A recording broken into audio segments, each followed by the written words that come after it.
ఓం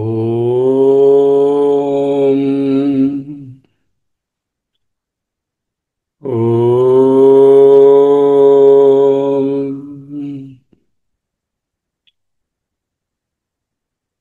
ఓం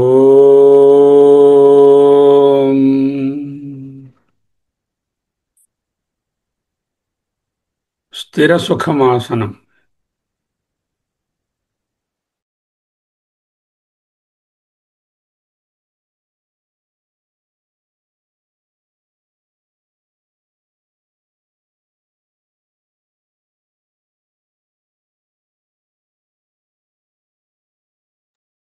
అహమస్మి. అహమస్మి. అహమస్మి.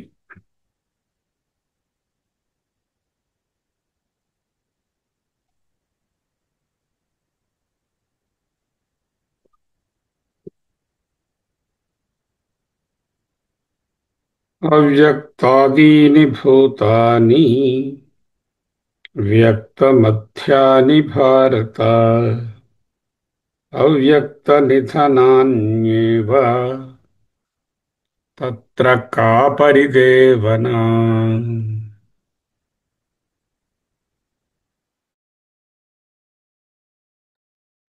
అవ్యక్తాదీని భూతాని వ్యక్తమధ్యాని భారత అవ్యక్తనిధనాన్యేవ తత్ర కా పరిదేవనా.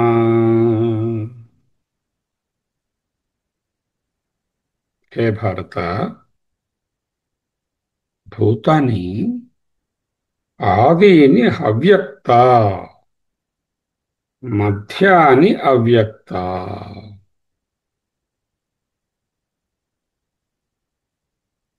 నిధనాన్యేవ అవ్యక్త. హే భారత, భూతాని ఆదీని అవ్యక్త. ఆదీని అంటే పుట్టుటకు ముందు, అవ్యక్త వ్యక్తములు కావు, అవ్యక్త రూపంగా ఉన్నాయి. వ్యక్త మధ్యాని ఓన్లీ పుట్టిన తరువాత మరణించడానికి మధ్యనున్న కాలంలో మాత్రమే ప్రకటితమవుతున్నాయి, వ్యక్తమవుతున్నాయి, ఇంద్రియ గోచరం అవుతున్నాయి. అవ్యక్త నిధనాని ఏవా, నిధనము మరణము, నిధనం అంటే మరణం, నిధనాని ఏవా మరణించిన పిమ్మట కూడా అవ్యక్త. ఫలానా వెంకట్రావు గారు ఉన్నారు. వెంకట్రావు గారు పుట్టడానికి ముందు ఈ శరీర రూపంగా లేరు, ఆత్మరూపంగా ఎప్పుడూ ఉన్నారు. ఆ వెంకట్రావు గారు ఎలా ఉన్నారు? ప్రకృతిలో ఉన్నారు, అవ్యక్తంగా ఉన్నారు. పుట్టిన తరువాత పెరిగి పెద్దవారై మరణించే వరకు వెంకట్రావు గారుగా చలామణి అవుతూ, వ్యక్తిగా చలామణి అవుతూ వ్యక్తమై ఉన్నారు. మళ్ళీ కాలధర్మం వశాన ఆయన కాలం చేసిన తరువాత ఆ వెంకట్రావు గారు మళ్ళీ ఏమయ్యారు? అవ్యక్తంలో గడిపారు. అవ్యక్తం అంటే ప్రకృతి. మాయ, ప్రకృతి, అవ్యక్తం అన్నీ ఒక్కటే. ఈశ్వరుడు అంటే పుట్టడానికి ముందు ఈశ్వరుడుగా ఉన్నారు, అవ్యక్తంగా ఉన్నారు, మాయగా ఉన్నారు. పుట్టిన కొద్ది కాలంలో ఉపాధి రూపంలో వ్యక్తిగా ఉన్నారు. అప్పుడు కూడా రోజు సుషుప్తిలో ఈశ్వరుడుగానే ఉన్నారు. మళ్ళీ మరణించిన పిదప మళ్ళీ సమష్టి కారణ శరీరం అయినటువంటి ఆ ఈశ్వరుడు లేక మాయా లేక అవ్యక్తములోనే కలిసిపోతున్నారు. అంటే ఉన్నది ఈశ్వరుడే, మాయతో కూడిన పరబ్రహ్మమే ఈశ్వరుడు. ఆ ఈశ్వరుడే వస్తువులు ప్రాణులు పుట్టుటకు ముందు ఉన్నాడు, పుట్టి ఉంటున్నప్పుడు కూడా ఈశ్వర భావంలోనే ఉండనే ఉంది. మళ్ళీ మరణించిన పిదప కూడా ఈశ్వర భావంలోనే. ఈ వ్యక్తి కూడా జాగ్రత్త సుషుప్తులు దాటితే స్వప్నావస్థలో ఈశ్వరుడుగానే ఉన్నాడు. అంటే ఎప్పుడు ఈ ప్రాణులు, భూతాలు, మానవులు, జంతువులు, వస్తువులు అన్నీ ఈశ్వర రూపమే. ఊరికే కొంచెం కాలం నేను వెంకట్రావు, నేను సుబ్బారావు, నేను శర్మ, నేను మరోటి, నేను మరోటి అని పేర్లు పెట్టుకుంటున్నాం. ఈ పేర్లు చూసి మురిసిపోతున్నాం. ఒక్కొక్కసారి విలపిస్తున్నాం, నాకే ఇలా జరిగింది.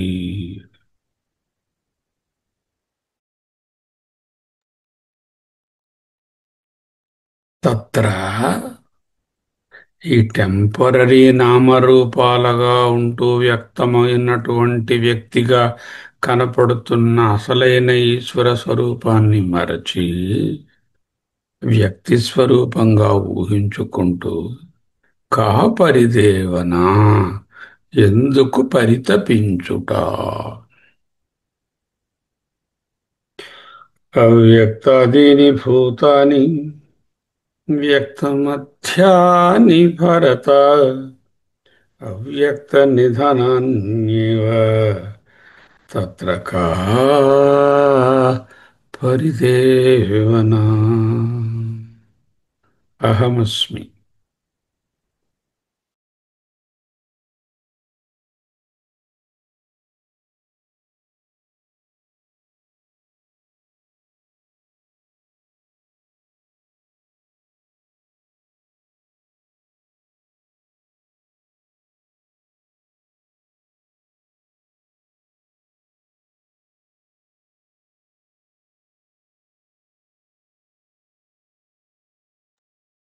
జనన మరణాలంటే ఏమిటి?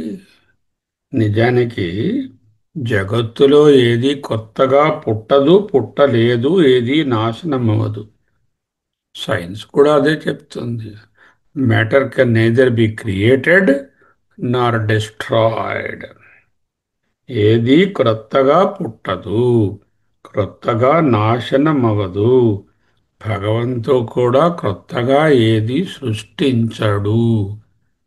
తనకు సర్వసామర్థ్యం ఉన్నది అంటే ఆ వ్యక్త రూపం ఇవ్వడానికి సామర్థ్యం ఉన్నదని అర్థం తప్ప కొత్తగా సృష్టించడు. అసలు సృష్టి జరగలేదు.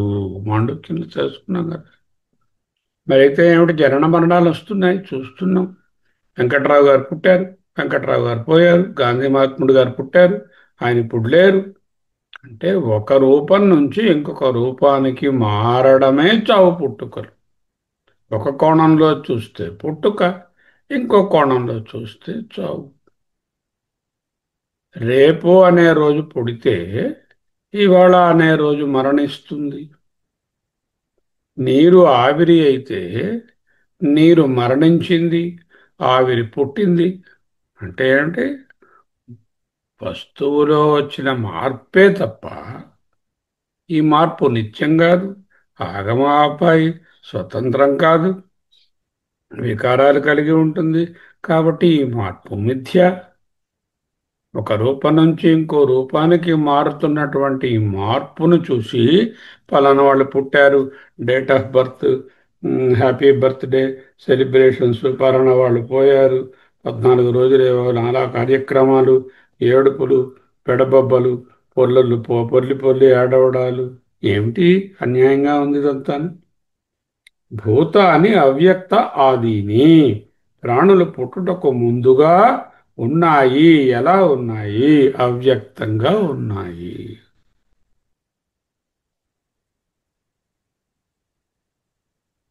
నత్వేవాహం జాతు నాసం నత్వం నేమే జనాధిప. చెప్పారు కదా, నువ్వు నేను రాజులు అందరూ ఉండకపోవడమూ లేదు, ఉండకుండా ఉంటాము ఫ్యూచర్లో అనేది లేదు. ఎప్పుడూ ఉన్నవారమే. ఎలా ఉన్నాము? ప్రకృతి రూపంగాను ఆత్మరూపంగాను ఉన్నాము, అవ్యక్తంగా ఉన్నాము. విజ్ఞాన శాస్త్రంలో ఈ అవ్యక్తాన్ని శక్తి రూపంగా పొటెన్షియల్ ఎనర్జీగా పొటెన్షియల్గా ఉన్నాం. అంటే కారణ రూపంగా ఉండనే ఉన్నాయన్నీ. అవి కార్యరూపం దాలిస్తే వ్యక్తి, అమ్మాయి, తల్లి, తండ్రి అనేటటువంటి పేర్లు వస్తున్నాయి. ప్రకృతి అంటే మాయా, శక్తి, అవ్యక్తము, మాయ ఈశ్వరుడు, మాయతో కూడిన పరబ్రహ్మము అని అర్థము. వ్యక్తమధ్య అని భారత. ఓ భారతీయుడా, కాలక్రమేణా వాటి వాటి ఉపాధుల ద్వారా వ్యక్తమవుతున్నాయి.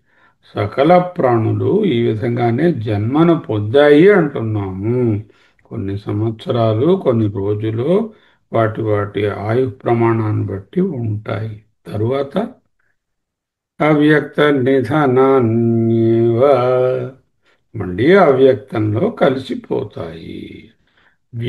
అవ్యక్తం నుంచి వచ్చి అవ్యక్తంలో కలిసిపోయే ఈ కొంచెం సేపు వ్యక్తమయ్యే దానికి తలమొత్తుకుని ఏడవడం ఎందుకయ్యా? తత్ర కా పరిదేవన.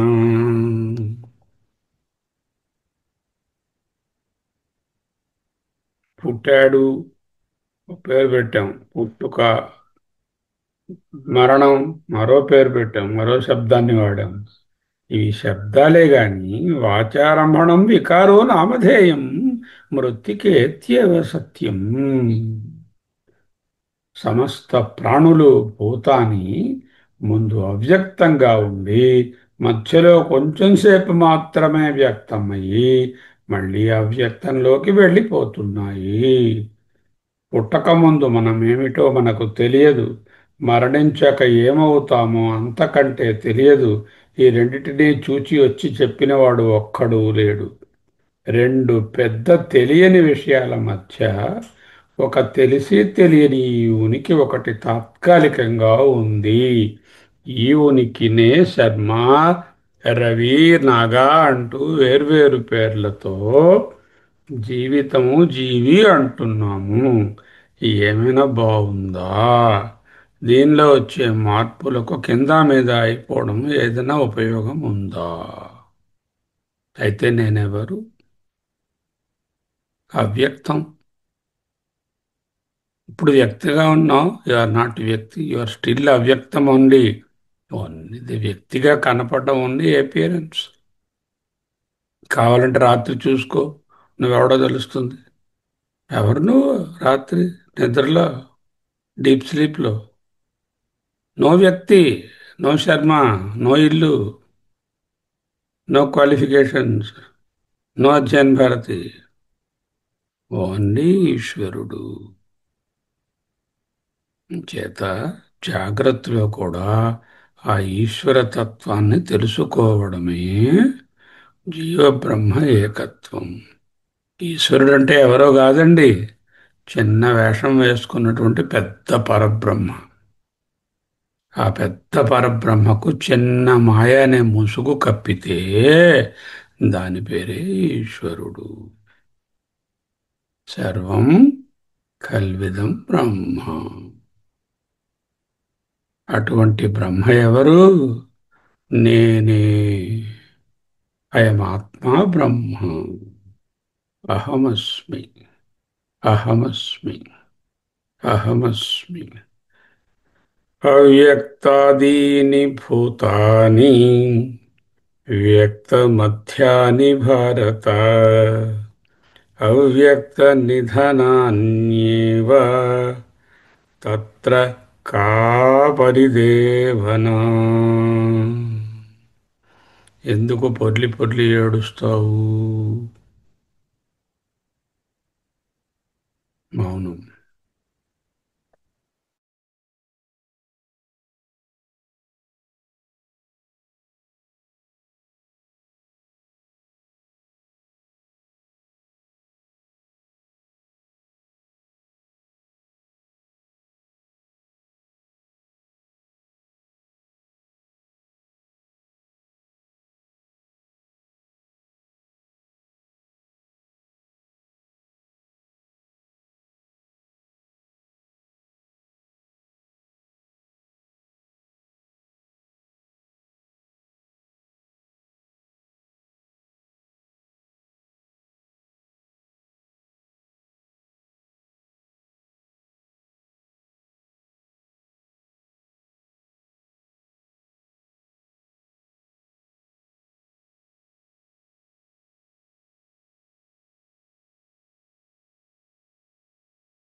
అహమస్మి.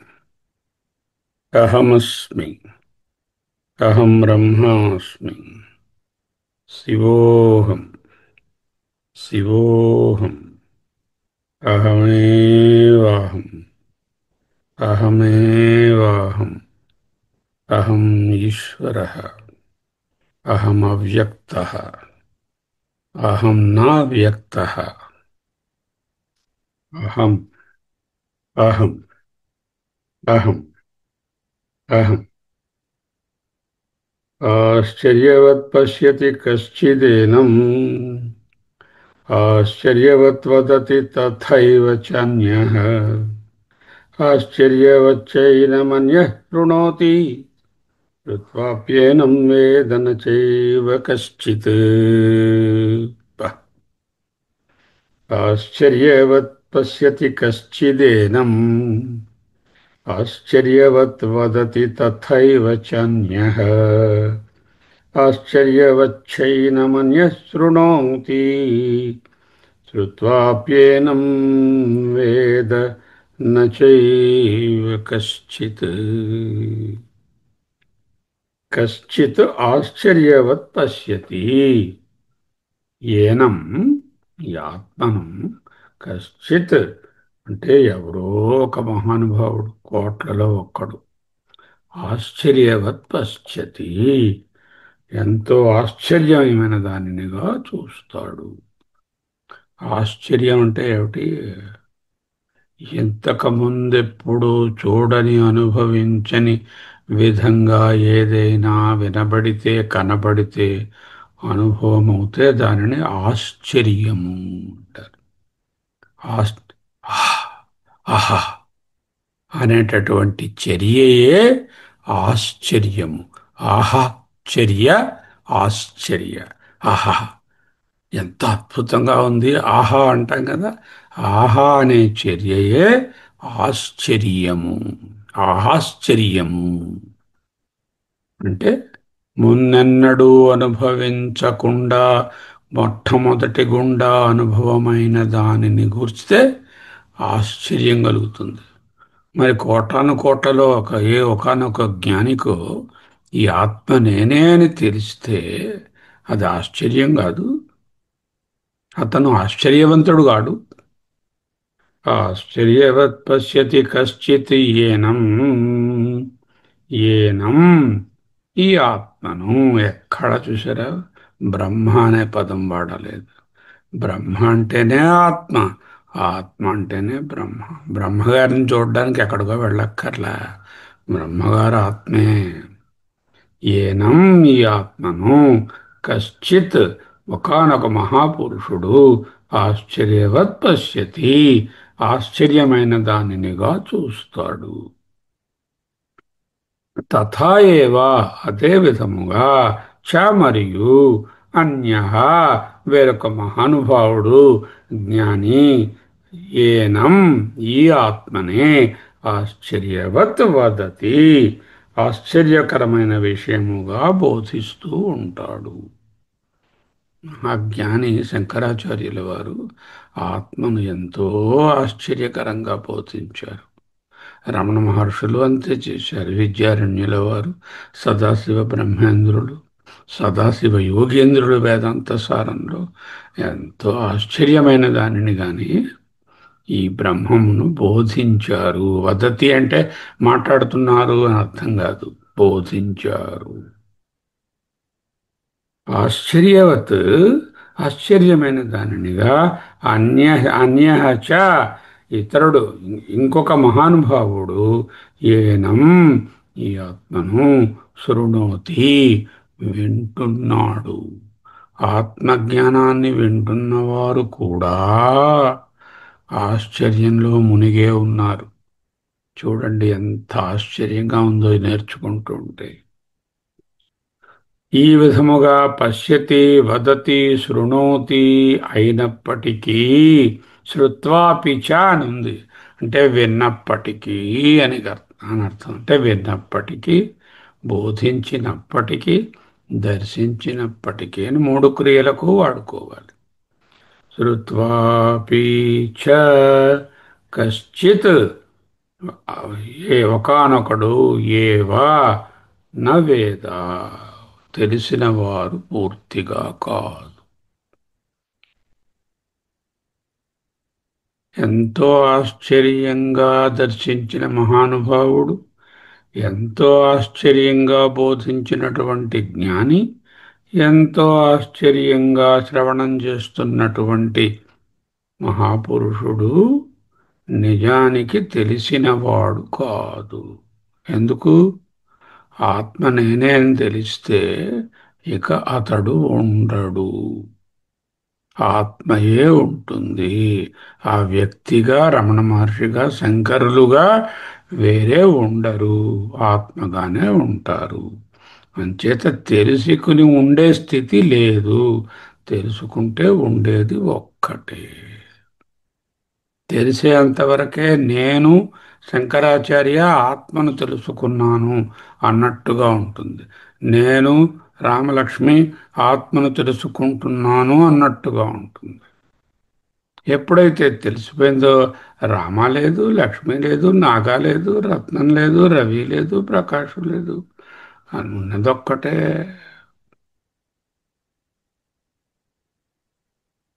ఆశ్చర్యవత్ పశ్యతి కశ్చిదేనం ఆశ్చర్యవత్ వదతి తథైవ చాన్యః ఆశ్చర్యవచ్చైనమన్యః శృణోతి శ్రుత్వాప్యేనం వేద నచైవ కశ్చిత్.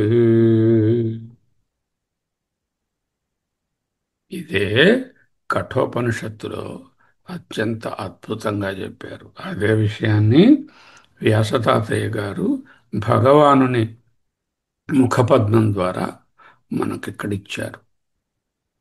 శ్రవణాయాపి బహుభిర్యో న లభ్యః శృణ్వంతోపి బహవోయం న విద్యుః ఆశ్చర్యో వక్త కుశలస్య లబ్ధః ఆశ్చర్యో జ్ఞాత కుశలానుశిష్టః. శ్రవణాయాపి విందామంటే కూడా బహుభిర్యో న లభ్యః ఎక్కువ మంది ఆత్మజ్ఞానం వినడానికి వాళ్ళకు అవకాశము రాదు, ఇంట్రెస్ట్ ఉండదు. శృణ్వంతోపి బహవోయం న విద్యుః ఒకవేళ కష్టపడి శ్రవణం చేసినా ఏ అధ్యయన భారతి లాంటి దాంట్లోనూ జాయిన్ అయ్యి 8 ఏళ్లుగా 9 ఏళ్లుగా అధ్యయనం చేస్తున్నా బహవో న విద్యుః చాలా మందికి తెలియదు, వినడం వరకే పరిమితం. ఆశ్చర్యో వక్త కుశలోస్య లబ్ధ మంచి నేర్పరితనంతో చెప్పేటటువంటి ఆచార్యుడు కూడా చాలా రేరెస్ట్ ఆఫ్ ద రేర్. ఆశ్చర్యో వక్త కుశలో అస్య లబ్ధ ఆశ్చర్యో జ్ఞాత కుశలానుశిష్టః. అటువంటి కుశలుడైనటువంటి గురువుగారు చేత బోధించబడినటువంటి శిష్యుడు కూడా అరుదే, ఆశ్చర్యమే, rarest of the rare. Very few people come to learn the Atma Jnana. Even fewer people will absorb and digest and live the Atma Jnana. Very few are competent enough to teach the Atma Jnana. Having taught, very few only will imbibe it. శ్రవణాయాపి బహుభిర్యో న లభ్యః శృణ్వంతోపి బహవోయం న విద్యుః ఆశ్చర్యో వక్త కుశలస్య లబ్ధః ఆశ్చర్యో జ్ఞాత కుశలానుశిష్టః. అహమస్మి, అహమస్మి, అహమస్మి. చూశారా ఎంత ఆశ్చర్యకరమైన విషయం. అందుకే అది తెలిసినప్పుడు అంత ఆశ్చర్యంగా ఉంటుంది. కశ్చిత్ ఏనం ఆశ్చర్యవత్ పతతి పశ్యతి కశ్చిత్ ఏనం ఆశ్చర్యవత్ వదతి కశ్చిత్ ఏనం ఆశ్చర్యవత్ శృణోతి శ్రుత్వాప్యేనం. ఇన్ని విధాలుగా మాట్లాడి బోధించి దర్శించి శ్రవణం చేసినా కూడా కశ్చిత్ నయేవ వేద ఎవ్వరూ దీనిని అర్థం చేసుకోలేరు. అర్థం చేసుకున్నాను అంటే అర్థం కాలేదు. అవిజ్ఞాతం విజ్ఞానతం విజ్ఞాతమవిజానతం.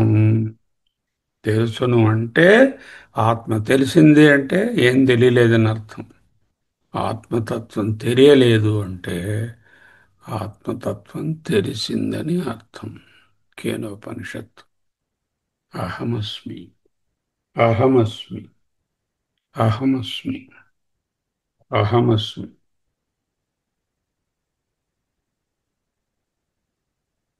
ఎందుకు అర్థం చేసుకోలేము? ప్రతిదాన్ని ఆబ్జెక్ట్గా చూడడం అలవాటైపోయింది. వస్తువు ఎంత పరిమాణం, ఎంత బరువు, ఎంత విలువ, ఏ రంగు, ఏ రూపం, ఎక్కడుంది, ఎప్పుడుంది, ఏ దేశంలో, ఏ కాలంలో, ఏ రూపంలో, ఇవే క్వశ్చన్లు.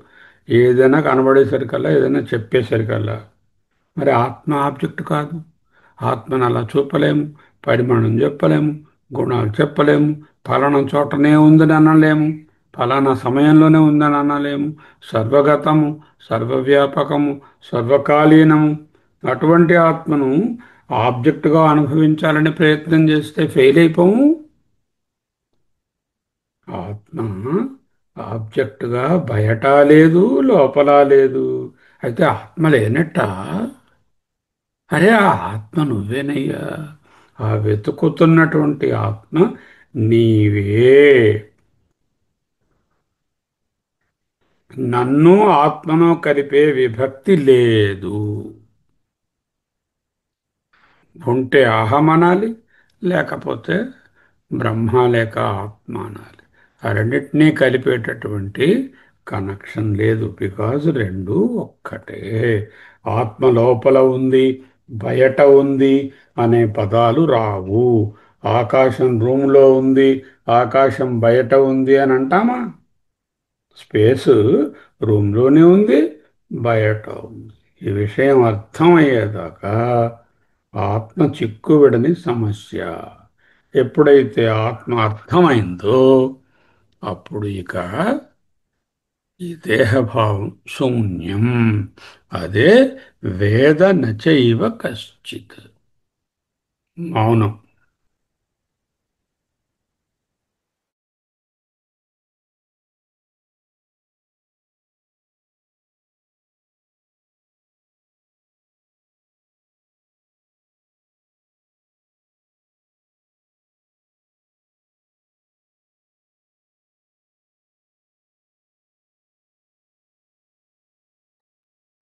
అహమస్మి, అహమస్మి, అహమస్మి. చిదానందరూప శివోహం శివోహం. చిదానందరూప శివోహం శివోహం. చిదానందరూప శివోహం శివోహం. చిదానందరూప శివోహం శివోహం. శివోహం శివోహం. శివోహం శివోహం. శివోహం శివోహం. స్వస్తి.